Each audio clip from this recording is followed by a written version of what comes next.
imagine you are standing in a grocery store. You have just spent maybe 30 minutes navigating these beautifully lit aisles. Oh, yeah. Carefully picking out the perfect produce. Right. Finding that specific brand of coffee you love, just filling your cart to the brim. You are completely sold. We're ready to pay. Exactly. You are ready to hand this store your hard-earned money. You walk up to the checkout lane, and suddenly, well, everything just falls apart. Oh, the worst feeling. It really is. The signs above the registers are printed in this. Honestly, you walk out, you leave the cart sitting right there in the aisle, you turn around, and you walk out the automatic doors, probably never to return to that specific store again. Exactly. Yeah. You abandon the cart. The cognitive load, the frustration, the sheer friction of the experience completely outweighs the reward of getting those groceries. It's just not worth it. Not at all. Now, turn that physical scenario into a digital one. Because in the digital world, abandoning a cart doesn't even come with the mild social awkwardness of leaving physical items behind in an aisle. Right. There's nobody watching you. Yeah, it takes a single flick of a finger to swipe an app away, or just one click to close a browser tab. And millions of times a day, users are abandoning their digital carts. And they are doing it because of the digital equivalent of that nightmare checkout line, which is the user interface form. Yes, the form. Yeah. And today, you and I are going to fix that. If you are listening to this, you already know that design isn't just about making things look pretty. Absolutely not. You are here because you want to master the underlying mechanics of user behavior. You are looking for the profound, often invisible architecture that separates a high-converting digital product from a beautiful but bankrupt failure. What's fascinating here, I think, is that designers often treat forms as an afterthought. It's like it is the vegetables of the UI world. The vegetables, yeah, I love Everyone wants to design the hero image, right? The sweeping animations, the really cool dark mode toggles. But the form is where the actual business transaction occurs. Right. It is the literal make or break moment. Yeah. Everything else on the website, the marketing copy, the branding, the aesthetic, it's just window dressing, leading the user to that specific set of text boxes. Just a funnel to the form. Exactly. Yeah. So to truly understand this, we are going completely under the hood today. We are breaking down the core design concepts for someone looking to elevate their UI career or maybe just starting out. And we're basing this entirely on a masterclass of a text. A really phenomenal text. Yeah, we're looking to chapter 17, which is simply titled Forms from the book Design User Interface. It is such a great chapter because it strips away the subjectivity of design, It replaces it with behavioral psychology and hard data. Right, no more just guessing what looks nice. Exactly. It treats the form not as a blank canvas for art, but as a high-stakes behavioral tool. And before we get into the weeds of typography, spacing, and the psychology of layout, I want to make sure you, the listener, have the map we are using today. Definitely need the map. We are pulling all of today's insights from Design User Interface. And honestly, if you are serious about this field, you need this book on your desk. You can grab it at hype4academy.gumroad.com/Luwe book. Highly recommend it. In fact, if you check the description of this deep dive right now, we've put a link in there. You can just buy the book by scanning the QR code of the book link provided below. It literally takes 2 seconds. Super easy. And hey, while you were looking at the description, please make sure to follow us for more technical design breakdowns and career building content. We do this because we love the hidden systems of design, and we want to share them with you. And those hidden systems are entirely driven by one single metric when it comes to forms, and that metric is conversion. Okay, let's unpack this. Conversion. We hear the word thrown around in marketing meetings constantly, right? Oh, all the time. But in the context of Chapter 17 and UI design specifically, what are we strictly defining here? So in the context of a form, conversion is brutally simple. It is the percentage of completed form entries. That is it. Just completion rate. Right. If 100 users arrive at your registration page and only 40 of them actually click the final submit button and create an account, your conversion rate is 40%. Wow, so that means 60% of your potential user base just evaporated. Poof, gone. Every single user who drops off before clicking that final button is a direct, measurable hit to your conversion rate. It's a lost sale, a lost subscriber, a lost lead. And they aren't dropping off because they suddenly decided they don't want the product, right? They are dropping off because the form actively drove them away. The friction just became too high. Precisely. Friction is the enemy of conversion. Every extra field, every confusing label, every tiny moment of hesitation, It all compounds. It builds up. Yeah. But before we get into how to remove that friction, the book establishes an absolute baseline, sort of an overarching philosophy that dictates literally everything else. The golden rule, the ATF. Always test your forms. It sounds so obvious, but it is probably the most violated rule in design. I believe it. The source material is adamant about this. No matter how many best practices we discuss today, no matter how solid the psychological theory behind a design choice is, your specific users have the final say. Right, because my target demographic might be wildly different from yours. Like if I am designing an onboarding flow for some disruptive B2B fintech startup aimed at 20-something crypto traders. Right, the tolerance is different. Exactly. Their tolerance for complex data entry and their understanding of UI patterns is completely different from a form designed for a local pharmacy catering to seniors who are just trying to refill their prescriptions. Exactly. What is considered intuitive is highly dependent on the user's prior experiences. A slick, minimalist form with hidden labels might delight the crypto trader, but it would completely alienate the senior citizen. It would be a disaster for them. Total disaster. The book notes that sometimes, to make a form work better for a specific set of end users, you might actually need to bend or outright break the very good design rules we are about to dive into.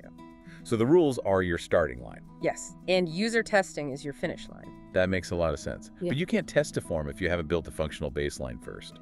You know, you have to start somewhere. You need the raw materials. Right. And in UI, that starts with the most fundamental atomic element of interaction. Let's talk about the anatomy of a text field. The humble text box. It really is the DNA of your entire interface.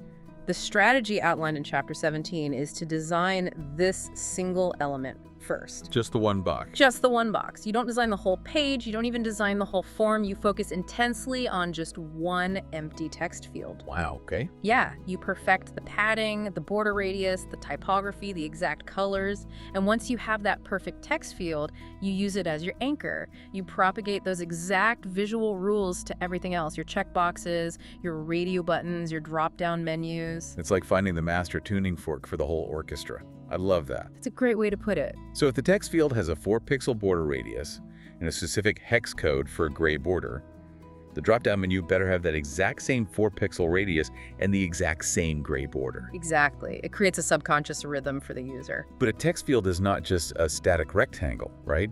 It's interactive. It changes based on what the user is doing. The source defines 5 distinct states that this little box needs to have designed before you can consider it finished. Yes, the 5 states. You have normal, active, unsuccessful, or wrong disabled, and completed. 5 whole states for one box. Right. And a professional designer doesn't just hand off a normal state to a developer and hope for the best. You have to architect the visual feedback for every possible interaction. Okay, let's walk through them for the listener. Normal is pretty obvious. That's the resting state. Right, the user hasn't touched it yet. It's just sitting there waiting. Then active is when the user has clicked into it. The cursor is blinking. Maybe the border turns a bright primary color just to show focus. Yep, exactly. Disabled is when the user isn't allowed to interact with it yet. Maybe it's grayed out because they haven't checked a prerequisite box above it, something like that. Sure. And completed is when they've successfully filled it out and moved on. Maybe it gets a subtle green check mark icon inside it to give them a little dopamine hit of success. Which users love, by the way. They do. But the 5th state, the unsuccessful or wrong state, the error state, this is where I feel like designers fail users the most. Oh, without a doubt. If we connect this to the bigger picture, the error state is actually the most critical interaction in the entire form. Really? The most critical? Think about it. When a user makes a mistake, they mistype their email, or they forget a digit in their phone number, they experience a micro spike of cortisol. They feel frustrated. Yeah, nobody likes being told they did something wrong. Right. And a poorly designed error state amplifies that frustration, makes them feel stupid, and directly causes them to abandon the form. But a well-designed error state acts like a helpful guide. It instantly diagnoses the problem and shows them the path forward. So how do we design it well? Because Chapter 17 gives us some very rigid constraints here. First rule, brief descriptions of what went wrong must go directly under the specific field where the error occurred. Context is everything here. Think about the cognitive load. If the error message is placed anywhere else, the user has to do mental gymnastics to figure it out. Okay, wait, I actually want to challenge this. Okay, go for it. Because as a designer, I love a clean layout, you know? If I have a form with 12 fields and the user messes up 3 of them, putting red text under all 3 fields makes the form look incredibly messy and chaotic. It does get visually busy, sure. Right. So isn't it a much better, cleaner user experience to just let them hit the final submit button and then show one really elegant, well-designed pop-up modal at the top of the screen that just says, "Oops, please review the highlighted fields to continue." It keeps the interface pristine. Well, it keeps the interface pristine for your design portfolio, but it creates an absolute nightmare for the user's working memory. A nightmare. That seems strong. The source explicitly warns against this approach. It says to actively avoid having all validations displayed under the entire form, or inside pop-ups. But why is it a nightmare? I mean, they still know they made a mistake. Because it completely breaks their flow and removes all context. Let's actually walk through your pop-up scenario. The user hits submit. They think they are done. They get that little hit of anticipation. Suddenly, a pop-up blocks their view. That is an interruption, a jarring state change. Now they have to read the pop-up, which tells them they failed. They have to physically find the little X to close the pop-up. Okay, I see where this is going. Now they are looking at the form again. They have to scan the entire page to find the fields that are highlighted. Then they have to click back into the first highlighted field, figure out what they did wrong, because remember, the pop-up is gone now, so the specific instructions are gone, fix it, and then hunt for the next highlighted field. Wow. Okay, when you describe it step by step like that, the friction is massive. It's exhausting just listening to it. It is exhausting. Now compare that to inline validation placed directly under the field. The moment they type an invalid email and click away, the border of that specific box turns red, and a tiny line of red text appears right underneath it. So they haven't lost their place. Exactly. They haven't lost their place on the page at all. Their eyes are already looking exactly at the spot where the error occurred. The feedback is instantaneous and contextually bound to the action. That's a huge difference. It is the difference between a driving instructor gently correcting your steering wheel while you are driving versus a cop pulling you over at the end of a road trip to hand you a list of every time you drifted out of your lane. That is a phenomenal analogy. Okay, inline validation it is. I concede. And you mentioned the text should be red. The source actually dictates this as a rule. Color the text red for increased urgency. Yes. Red is an almost universal biological signifier for danger, stopping, or an error. By turning the border and the text red, you are communicating the unsuccessful state before the user even reads the actual words. It's subconscious. Right. You are utilizing pre-attentive processing, which is the brain's ability to process visual information before conscious thought even kicks in. But the words themselves matter too, right? The book gives a really crucial rule about how to actually write that red text. You can't just write invalid format. No, invalid format is machine language. It tells the user they are wrong without telling them how to be right. Which is just annoying. Very. The rule is to show a proper example. If a user types, Anne at #1% into an email field, the error shouldn't just be an angry beep or a vague warning. The error text should read something like, the entered text is not a valid email address. And crucially, it must follow up with an example like, e.g., hello@mail.pl. So you give them the blueprint. You don't just point out the fire, you hand them the fire extinguisher. That's a great way to look at it. So we've got our baseline text field. We know how it behaves in its different states. Now we need to look at the microinteractions of the text itself, the typography. Because if the typography causes eye strain or confusion, we're right back to square one. Let's talk about the 16-point rule. Oh, this is a big one. This is a deeply technical OS-level constraint that I really think separates the amateurs from the pros. It absolutely does. When designing for mobile devices, Chapter 17 lays down a completely non-negotiable law. Your placeholder text and the text the user inputs must be larger than 16 points. Why exactly 16 points, though? Because as a designer, maybe my brand guidelines use a really beautiful, delicate 14-point sans serif font. It looks incredibly sleek on my Figma artboard. Why can't I use it? Because you aren't just designing for a static artboard, you are designing for a dynamic operating system, specifically iOS in this context. Okay, how does iOS handle it? If you use an input font that is smaller than 16 points, the mobile browser's rendering engine makes an assumption. It assumes the text is too small for the average user to comfortably read while they are typing. Which is probably a fair assumption. It is. So the moment the user taps into that field, the operating system forcibly zooms the entire web page in. It auto-zooms. Because zooming makes it bigger. Yeah. Isn't that helpful for the user? It is helpful for legibility, sure, but it is catastrophic for context. When the browser forcibly zooms in on that one specific text field, everything else is pushed off the screen. Oh, I hate when that happens. Right. The label for the next field gets cut off. The submit button completely disappears. The user's peripheral vision of the form's structure is totally destroyed. They are suddenly staring at a giant white box. And then you have to fight the interface. Exactly. To see the rest of the form again, they have to physically pinch to zoom back out. And having to manually pinch to zoom out just to find the next button is a massive, incredibly annoying piece of friction. I've abandoned forms just because of that. Lots of people do. It makes the digital product feel broken and unpolished. And the frustrating part is, it is completely avoidable. By ensuring your text is 16 points or larger, you signal to the operating system that the text is already legible, and it bypasses that auto-zoom behavior entirely. The form remains stable. The form remains stable, the context remains intact, and the user just glides through. Now here's where it gets really interesting for me. It's not just the size of the text, it's the physical shape of the letters themselves. The book talks about casing. How should we write the labels that sit above these fields? Do we use all lowercase for a modern field? Or maybe all uppercase for emphasis? The source dictates that you should almost always use title case for your labels. That means the first letter of each major word is capitalized. First name, email address, shipping destination. Why title case? Why is all uppercase a bad idea? Because sometimes a bold, all-caps label looks really structured and solid on the page. It looks solid, yes, but it takes longer for the human brain to process. It actually comes down to the mechanics of reading and something called Boomer shapes. Boomer shapes, what are those? So when we read fluently, we don't look at every individual letter one by one. Our eyes make tiny jumps, which are called saccades, and we recognize the overall silhouette or shape of whole words. The silhouette of the word. Okay, explain that a bit more. Think about a word written in title case or lowercase. It has ascenders, those are the letters that stick up like TH, K, L. Right. And it has descenders letters that drop below the baseline like P, G, Y. This combination creates a jagged, unique, easily recognizable skyline for the word. Oh, I see. Yeah, your brain instantly recognizes the skyline of the word email without having to sound out E-M-A-I-L. Now think about a word written in all uppercase. Email.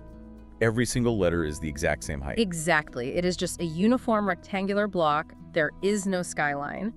Because there are no distinct ascenders or descenders, the brain loses that rapid shape recognition shortcut. It has to do more work. Right. It is forced to slow down, even if just by milliseconds, to decode the individual letters within that rectangular block. And a few milliseconds doesn't sound like a big deal. But if I have a complex checkout form with 15 fields, and every single label is in all caps, I'm forcing the user's brain to work slightly harder 15 times in a row.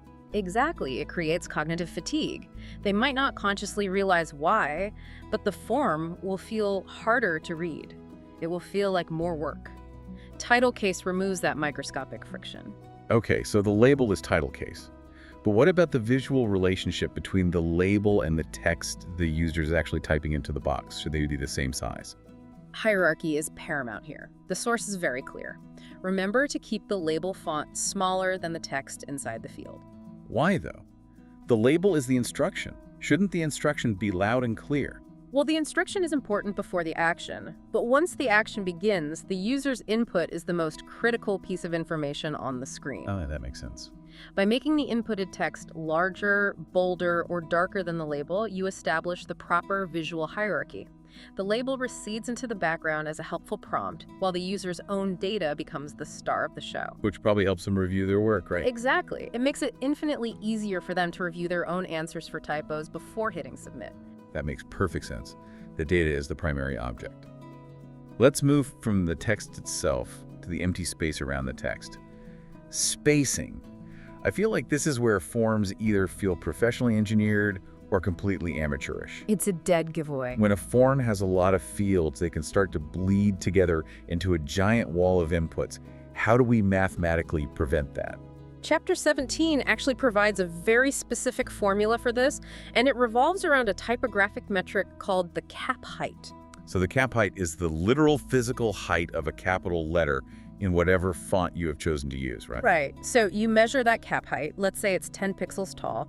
The source suggests using this measurement as the foundational unit for your spacing. Okay, so how do we apply it? For the padding inside the text field, so that's the space between the text and the border of the box, you might use the cap height or a multiplier like 1.6 times that value. So 16 pixels of padding. The 1.6 multiplier feels very close to the golden ratio. It provides a comfortable amount of breathing room so the text doesn't feel cramped against the walls of the box. Exactly. It feels natural. Well, what about the space between the fields themselves? Like, how far below the first text box should the label for the second text box sit? This is where the math really matters for usability. The book states that the margin from the bottom of one text field to the label of the next field should be at least twice the cap height. At least twice. So if our cap height is 10 pixels, we need at least a 20 pixel gap before the next section begins. Why is that specific gap so crucial? It is entirely about the Gestalt psychological principle of proximity. The law of proximity states that objects that are near each other are perceived by the human brain as a group. Right. Things close together belong together. Exactly. In a form, a label and its corresponding text box are a single logical group. They are a pair. If you space everything evenly, say 15 pixels between the label and the box and 15 pixels between the box and the next label. Well, then there are no groups. It's just a ladder of alternating text and boxes. Exactly. It becomes visual soup. The user's eye looks at a label and has to consciously deduce, does this label apply to the box directly above it or the box directly below it? And that hesitation is friction. Yes. By putting the label close to its box and putting a much larger gap, twice the cap height before the next label, you create unmistakable, visually distinct clusters. The user instantly subconsciously understands which label belongs to which input. You are removing the need for them to think. Don't make me think. That's the holy grail of UI. Always. Okay, so the text is 16 points, it's title case, the hierarchy is right, and the vertical math is perfect. Now let's talk about the physical layout of these perfectly spaced boxes on the screen. Let's dive into the psychology of alignment and style constraints. Where exactly does a label go? For optimal scanning, the absolute best choice for both desktop and mobile applications is a left-aligned text field with a left-aligned label placed directly above it. So a vertical stack. Yeah. Label on top, box underneath, both hugging the left margin. Yes. And the reason for this goes back to how our eyes naturally track information. In Western cultures, we read left to right, top to bottom. A single left-aligned vertical stack honors that natural eye movement perfectly. It's just one straight path. Right. The eye starts at the top left, reads the label, drops straight down to the box, enters the data, drops straight down to the next label, reads it, drops straight down to the box. It is a single, smooth, vertical axis. But the source does mention that on really wide desktop displays, designers sometimes put the labels on the left side of the text fields rather than above them. Is that ever a good idea? The book permits it with extreme caution, but it highlights a major downside. If you place labels to the left of the input boxes, you generally have to right-align those labels so they sit flush against the edge of the boxes. Right, so the colon at the end of the labels is always the same distance from the box. Exactly. But think about what that does to the starting edge of the text. If you have a short label like name, and right below it a very long label like confirm your secondary email address, and both are right aligned to meet the box, the left edge of your text is jagged. Oh, I see what you mean. It's all over the place. Because we read left to right, the eye has to jump wildly back and forth across the screen just to find the starting letter of each line. It destroys the smooth, vertical scanning axis. It creates unnecessary ocular work. The eye has to hunt for the beginning of the sentence. The book's final verdict is to stick to the vertical stack. Left-aligned label above left-aligned box. So only use side labels if placing them above is structurally impossible for some bizarre reason. Yeah, exactly, which is very rare. Stick to the vertical stack. Got it. Now, what about the width of the box itself? If I am designing a web app, and the user is on a massive ultra-wide 4K monitor, should I stretch my text field all the way across the screen just to use the available space? Absolutely not. The rule in Chapter 17 is to keep forms rather narrow. The recommended ideal range is somewhere around 320 to 500 pixels wide maximum. Oh, so narrow. If I have a 3,000 pixel widescreen, a 500 pixel box is going to look tiny in the middle of it. It comes down to human peripheral vision and psychological intimidation. The wider a text field is, the longer it takes for the brain to process it. Interesting. A massive, wide field stretching across a monitor looks daunting. It subconsciously signals to the user, this requires a massive, long, complicated answer. It feels like an essay prompt rather than a simple data entry point. I can see that. By constraining the width to 500 pixels, it feels manageable. It feels quick. Exactly. But here is where the designer in me starts sweating a bit. If I have a narrow 500-pixel form dead center on a huge 4K desktop monitor, I am going to have a massive ocean of blank white space on the left and right sides. My immediate instinct is to fill that empty space. Oh, I know the feeling. Right. I want to put a beautiful high-resolution lifestyle photograph there, or maybe a column of glowing testimonials, or a list of product features just to keep selling them while they fill out the form. Do not do it. This is actually one of the strongest directives in the book. The quote is, "Don't mind the empty spaces on the sides of your form. Don't fill it with placeholder images or decoration. Leave it empty." Leave it completely empty, just white space. That feels so counterintuitive. Doesn't it look boring? It isn't boring, it is focused. That white space is performing an incredibly crucial psychological function. It is a framing device. How so? When a user is in a form, they are executing a high cognitive load task. Anything else on the screen, a photo, a testimonial, a flashy graphic, is a visual competitor. It is a distraction actively pulling their attention away from the task of giving you their information. It's fighting for their eyeballs. Yes, empty space creates a vacuum that forces the user's attention inward, directly onto the form. You are trapping their focus exactly where you want it. So doing nothing with that space is actually the most active design choice you can make. You are designing focus. Okay, I love that. Let's talk about the aesthetic styling of the box itself. Shadows. UI designers love a good shadow. Does the book have any data on how shadows affect user behavior? It actually has a really fascinating micro insight about this. The source states that numerous studies have shown that adding a subtle inner shadow to a text field can actually slightly increase conversion. An inner shadow, so the shadow falls inside the top edge of the box, making it look like the box is physically carved or pressed down into the surface of the screen. Yes, it relies on the physics of light in the real world. An inner shadow creates a sense of depth, an affordance that suggests emptiness. It visually communicates, this is a recess. This is an empty vessel waiting to be filled with something. It intuitively draws interaction. Exactly. The book notes that while the bump-in conversion is not astronomical, it is measurable and definitely worth considering. But what about an outer shadow? Like a drop shadow that makes the text box look like it is floating slightly above the background. An outer shadow does the exact opposite physically. It suggests the object is a solid mass resting on top of the surface.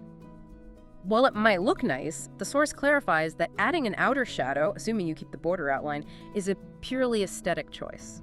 So it doesn't help? No, it does not provide the same affordance of emptiness and therefore does not meaningfully affect conversion. Which brings us to a massive pitfall that I see constantly. I call it the portfolio trap. Oh, this is incredibly common with junior designers trying to build their Dribbble or Behance portfolios. Yes. They want their UI to look as slick, airy, and hyper-modern as possible. So they look at a text field and they decide the border outline is too heavy, it's too corporate, so they just delete the border entirely. They just use a drop shadow to imply a box, or maybe just a single razor-thin line at the bottom of the field. I see it all the time. The form just looks like text floating in clouds. Yeah. It is visually stunning. It is stunning as a piece of static graphic art, absolutely. But it is catastrophic as an interactive tool. The book warns that there is a significant, dangerous chance that a text field without a clear boundary will simply not be understood by the general user base. Because they can't actually see the container. Exactly. If the container isn't explicitly defined, the user might not realize it's an interactive element at all. They might just think it's a layout element or a subheading. They don't know where to click to activate it. Which is a huge problem. The rule laid down in Chapter 17 is firm. Try always to use a clear, visible outline for your form elements. Function has to win over trendy aesthetics. If the user can't find the box, they can't fill it out. The container must be visible. Got it.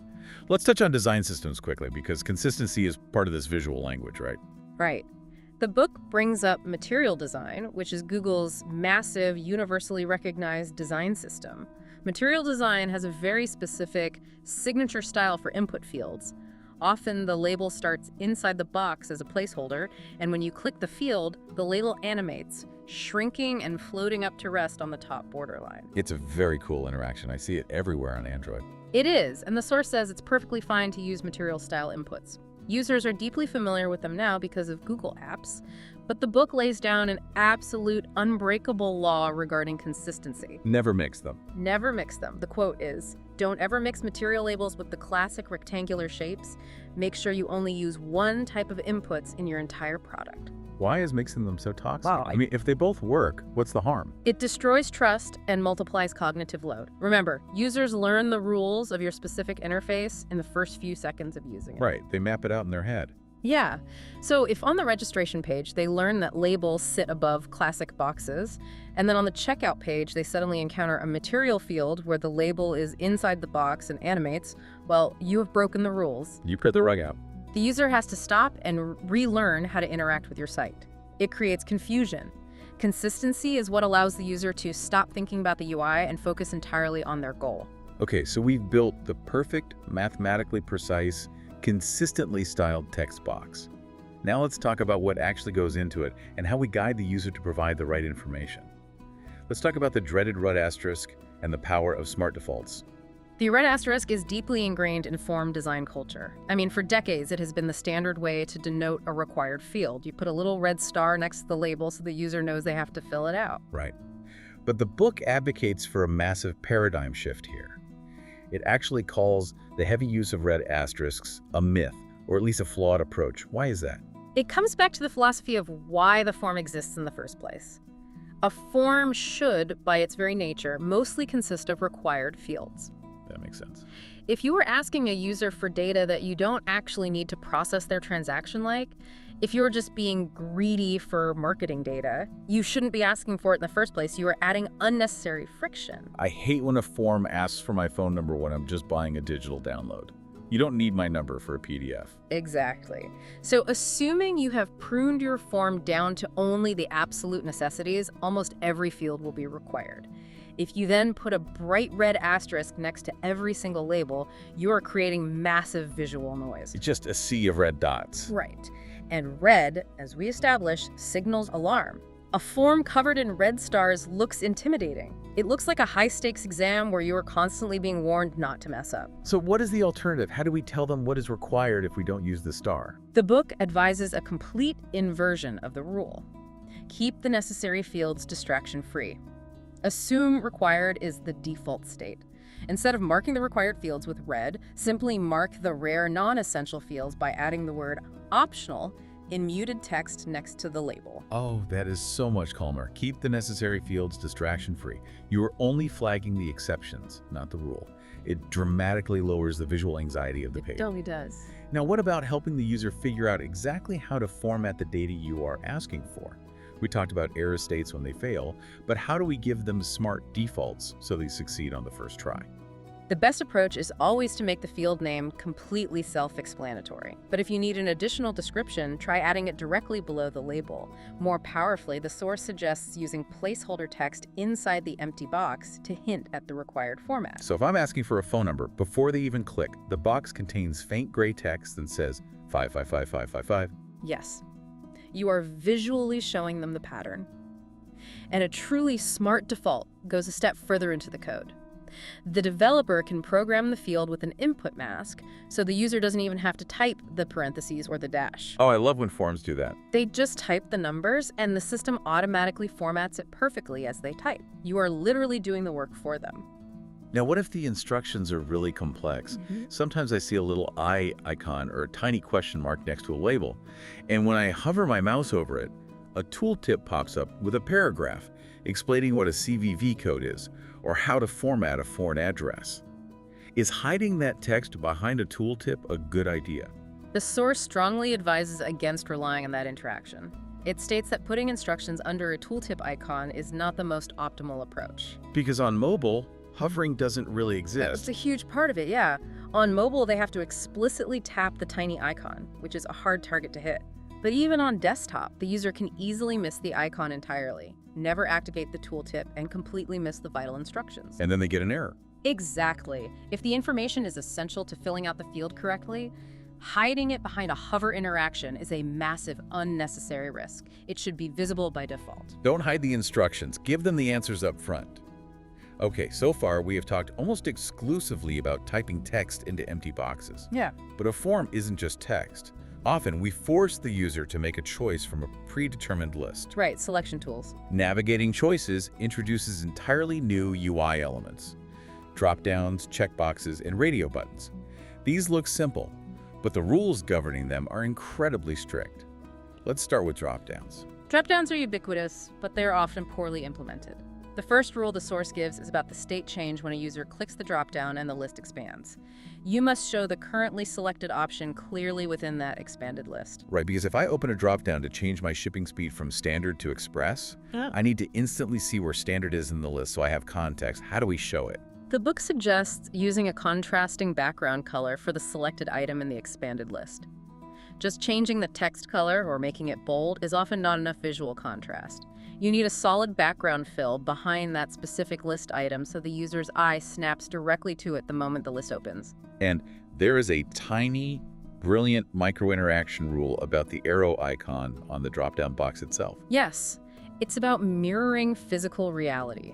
When you design an open dropdown, remember to visually rotate the little arrow icon 180 degrees. Okay, so if the arrow points down when the list is closed, indicating the list will drop down. It must point up when the list is open. This is a vital visual cue indicating that clicking the field again will close it, pulling the list back up into the box. It's like opening the lid of a trunk. The lid is up. Okay, but what about really, really long drop-downs? The classic example is the select country drop-down. There are nearly 200 countries. I live in the United States. If the list is strictly alphabetical, I have to scroll through 180 countries just to find the U's. It is maddening friction. The source acknowledges that long lists are a major usability hurdle. To mitigate this, the book recommends two very specific strategies. First, add a search or filter box right at the top of the expanded drop-down list. So the moment it opens, I can just type UNI, and it instantly filters the list down. That alone saves immense frustration. Exactly. The second strategy is even more proactive. The book suggests highlighting the most popular options at the very top of the list, intentionally breaking alphabetical order for those few items. How does that work in practice? Well, if your analytics show that 80% of your users come from the United States, the UK, and Canada, you pull those three countries out, put them at the very top of the dropdown, add a subtle divider line, and then list all the other countries alphabetically below. You are designing for the primary use case. You are saving 80% of your users the friction of scrolling, at the cost of a slight alphabetical inconsistency that most won't even notice. That is really smart design. Okay, let's move from dropdowns to the battle of the toggles. Checkboxes versus switches. Visually, they look like they do the same thing. You are turning an option on or off. But behaviorally, they are fundamentally different. They are completely different tools. The first distinction is physical layout convention. Checkboxes traditionally sit on the left side of their accompanying text label.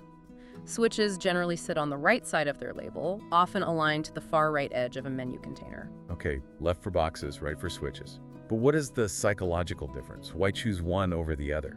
It is entirely about when the action actually takes place, the timing of the consequence. Switches trigger an instant, immediate action. Okay, give me an example. The book uses a great example. Enabling dark mode in an app's settings. When you tap a switch for dark mode, the screen instantly turns black. The action is executed the millisecond the switch moves. You don't have to scroll down to the bottom of the page and hit a Save Changes button. The switch is the final action. The switch is a direct wire to the system. And a checkbox. A checkbox requires a delayed consequence. It requires a final, overarching form submission. If I check a box that says sign me up for the weekly newsletter, I do not receive an email the instant I click the box. The system merely registers my intent. It's queuing it up. Right. The action is only finalized and executed after I finish the rest of the form and hit the primary submit button at the very end. If it happens now, it's a switch. If it happens later, it's a checkbox. That is a brilliant heuristic. And how should a checkbox look when it's actively checked? The source states that an enabled checkbox needs two distinct visual changes for accessibility and clarity.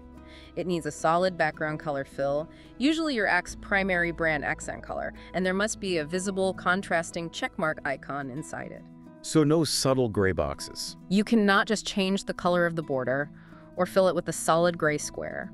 It needs that distinct V shape of the checkmark so there is zero ambiguity about its state.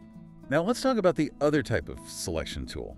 Radio buttons, the little circles. How do they differ from the square checkboxes? Checkboxes are designed for multiple choice. You can present a user with 5 checkboxes, and they can select 0, 1, 3, or all 5 of them independently. Radio buttons, however, are exclusively designed for single, mutually exclusive choices. Meaning you can only pick one. Exactly. You use them when the user must select exactly one answer from a list, and selecting one automatically deselects any other option. So which of these toppings do you want on your pizza is checkboxes. What size pizza do you want is radio buttons. You can't have a pizza that is simultaneously medium and extra large. Perfect example. And here is a fantastic historical anecdote from the source material that I absolutely love, because it explains the exact mechanical reason they act this way. The name radio button is not a metaphor. It comes from actual physical car radios from the 1960s and 70s. Yes, the dashboard stereo presets. Exactly. On an old car stereo, you had these 5 chunky mechanical plastic buttons to save your favorite stations. And the mechanical linkage by the dashboard was designed so that when you push one button in, the physical force literally popped the previously depressed button back out. It was so satisfying. As a physical impossibility to have 2 station buttons pushed in at the same time, the machine wouldn't allow it. We're taking that physical mechanical limitation from a 1970s Ford dashboard and digitally replicating it in modern UI. If we connect this to the bigger picture, it is one of the purest examples of skeuomorphism in UI design, taking a concept and limitation from the physical world, so users intuitively understand how the digital version works without needing instructions. Because users have decades of ingrained understanding that a circular radio button means an exclusive choice, misusing them is disastrous. Oh, completely. If you give a user checkboxes for an exclusive choice, like selecting a shipping speed, they might logically check both standard and overnight just to see what happens, and the system errors out because it doesn't know what to charge them. You must use the right tool for the job. The book also notes a few crucial layout and interaction rules for these tools, right? Yes. Both checkboxes and radio buttons work vastly better when they are aligned vertically, stacked one directly beneath another, rather than strung out side by side in a horizontal row. Right, because horizontal rows cause the proximity problem we talked about earlier. If the buttons are horizontal, my eye isn't sure if the label belongs to the circle on its left or the circle on its right. Vertical stacking removes all ambiguity. Correct. And another crucial difference the source points out regarding hierarchy: you can nest checkboxes, meaning you check a parent box labeled "Send me promotional emails," and checking it smoothly reveals 3 sub-checkboxes underneath for shoes, shirts, and accessories. That makes logical sense. It does. But you should avoid nesting radio buttons. The concept of nested sub-options structurally conflicts with the single exclusive choice nature of radio buttons. Furthermore, for radio buttons, the book suggests a smart default. What's the default? You can auto-select the most popular option by default. If 90% of your users choose standard shipping, have that radio button pre-selected, it saves 90% of your users a click, and the other 10% can easily change it. All right, we are moving into the final stretch here. We've covered text, drop-downs, and toggles. Let's look at special interactions. These are elements that handle highly specific types of data. Let's start with sliders. You see these for things like setting a price range for a flight or choosing a volume level. They seem fun and interactive, but they can be a nightmare to actually use. Sliders can be incredibly frustrating if the hit areas aren't designed properly. The source states the primary rule for a slider is frictionless targeting. Dragging a tiny 10-pixel circle across a line on a mobile screen is an exercise in rage. It really is. First rule: the entire horizontal track must be clickable. If a user clicks or taps anywhere on the slider's line, the indicator handle should instantly snap to that exact spot. They shouldn't be forced to physically grab the little handle and drag it the whole way. They should be able to teleport it by tapping their destination. And the handle itself, the little knob you grab. It must be large enough to target comfortably. We are talking about minimum touch targets for a human thumb. But even with a large handle, there is a specific, vital physical problem on mobile devices that Chapter 17 addresses beautifully. When you touch the indicator with your thumb to drag it, your physical thumb covers the handle and the immediate space around it. Oh, right. If I am dragging a price slider from $10 to $50, my thumb is literally covering the digital number that shows me the price. I am dragging blind. Exactly. You have to lift your thumb to see where you stopped, realize you hit $55, grab it again, cover the number again, and try to guess how far to move it back. It's an awful loop. So how do we fix it?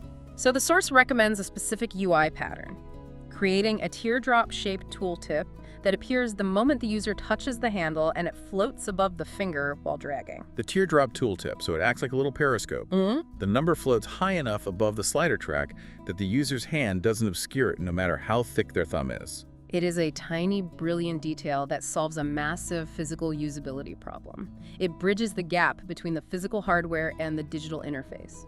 Speaking of bridging gaps, let's talk about passwords. We touched on text fields earlier, but password fields have a very specific burden of security versus usability. Passwords are inherently stressful because they are hidden. The field masks the text, replacing the characters with asterisks or dots.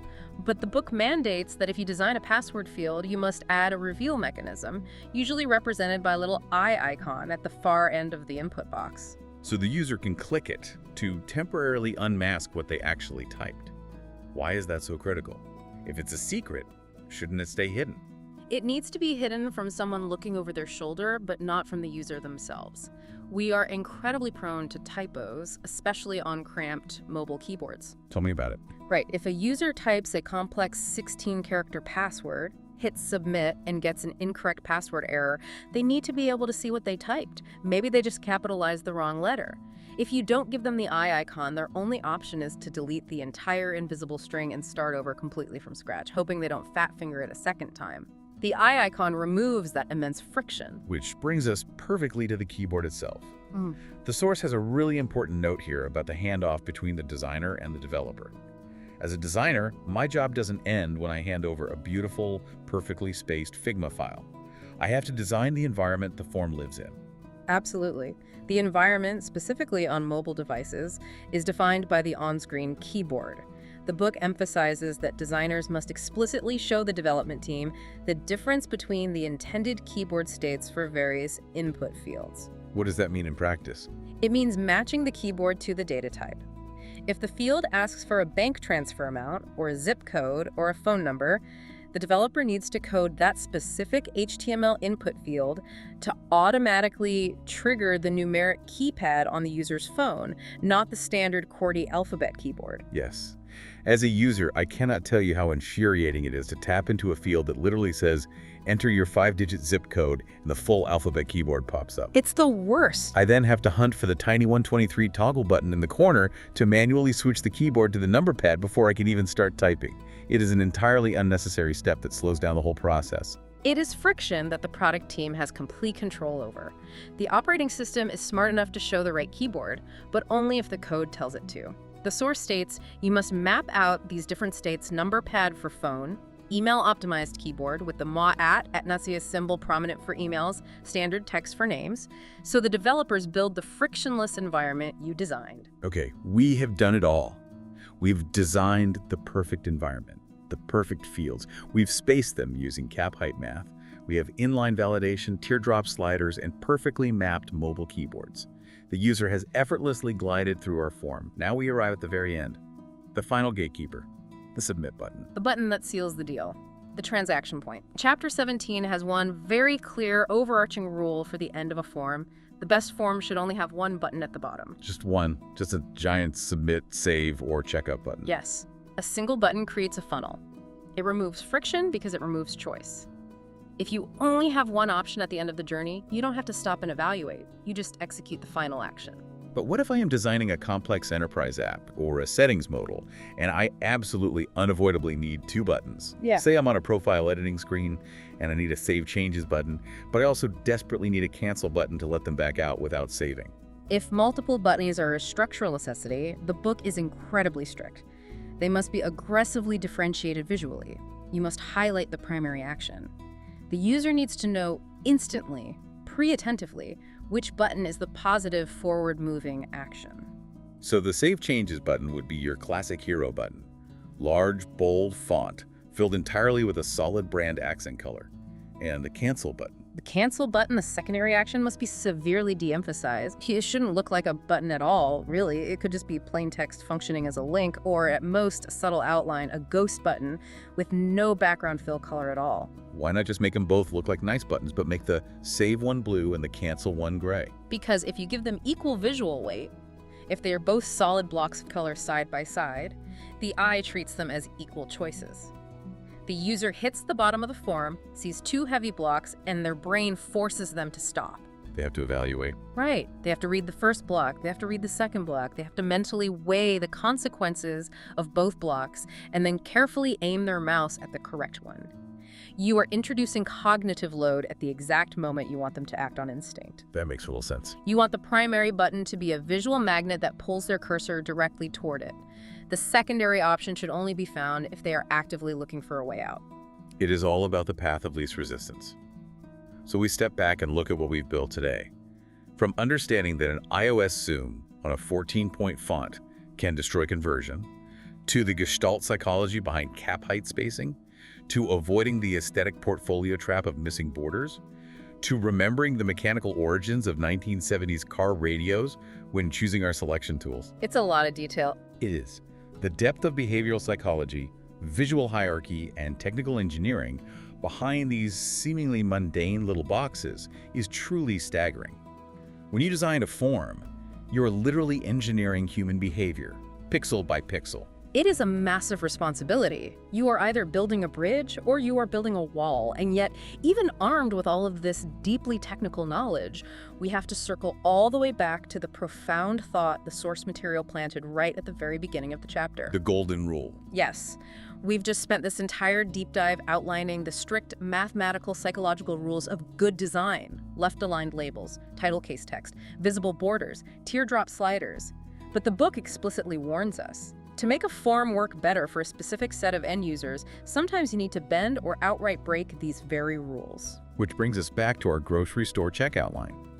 You now know exactly how the ultimate frictionless checkout line is supposed to be built. You know the rules of form design inside and out. You are no longer guessing. You are applying proven cognitive principles. But your real test as a designer isn't just mindlessly following a checklist from a book. The true test of your expertise is figuring out exactly when your specific, unique users need you to throw the checklist out the window. And how will you know? How will you discover what your users actually need? What hidden friction is stopping them? By doing the one thing Chapter 17 demands above all else. Always test your forms. Watch real humans interact with your pixels. Let them break it so you can see where it's weak. Thank you for joining us on this incredibly deep journey through the mechanics of conversion. Keep questioning your assumptions, keep testing your designs, and we will catch you on the next deep dive.